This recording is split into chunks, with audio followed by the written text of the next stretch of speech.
Sementara itu, pemberlakuan masuk jam belajar di pukul 9 pagi di sejumlah sekolah di Kabupaten Ogan Komering Ilir kembali diperpanjang. Bahkan Dinas Pendidikan Ogan Komering Ilir telah mengeluarkan surat edaran dikhususkan bagi TK PAUD untuk belajar di rumah.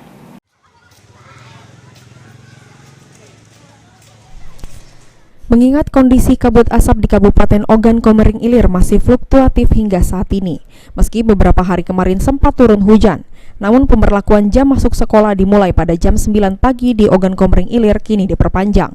Sekretaris Dinas Pendidikan Kabupaten Ogan Komering Ilir, Purnomo, menjelaskan, memang tidak semua kecamatan yang terdampak kabut asap, namun pemerintah dalam hal ini masih mengambil kebijakan semula karena kondisi udara di Ogan Komering Ilir masih belum memungkinkan dalam kategori kurang sehat.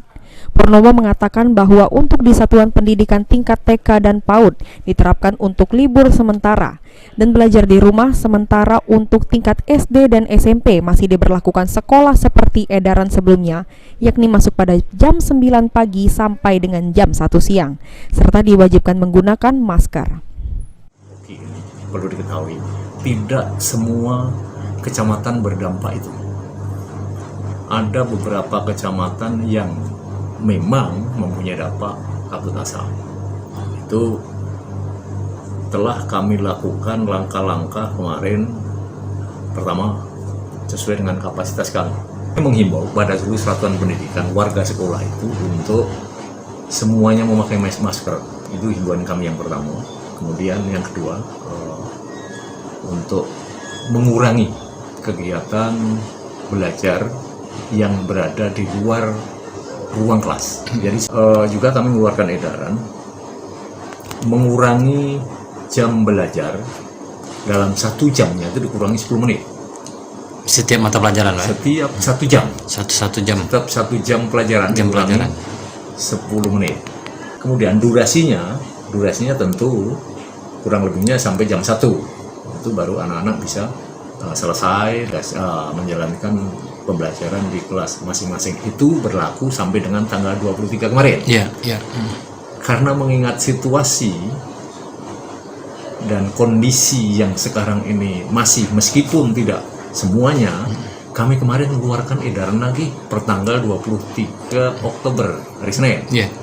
Itu sama, intinya sama. Untuk siswa kita yang untuk jenjang PAUD, TK, itu bisa belajar mandiri di rumah masing-masing. Untuk yang SD dan SMP, ini dia diwajibkan untuk memakai masker. Mengurangi kegiatan yang berada di luar kelas. Surat edaran penyesuaian jam belajar ini diberlakukan sejak Senin 23 Oktober sampai dengan 27 Oktober. Selain menerapkan pengurangan waktu belajar 10 menit per jam masing-masing mata pelajaran, Dinas Pendidikan juga mengarahkan kepala sekolah dan guru agar mengurangi kegiatan di luar kelas dan tetap fokus belajar di dalam kelas sampai kondisi udara di Ogan Komering Ilir benar-benar normal kembali. Sementara itu, Dinas Lingkungan Hidup Kabupaten Ogan Komering Ilir saat dikonfirmasi berkenaan dengan kondisi ISPU di Kabupaten Oki, hingga kini menjelaskan bahwa indeks pencemaran udara di Oki sampai dengan pukul 3 sore 24 Oktober masih dalam kategori sedang dan di bawah 100. Novan Wijaya, PAL TV.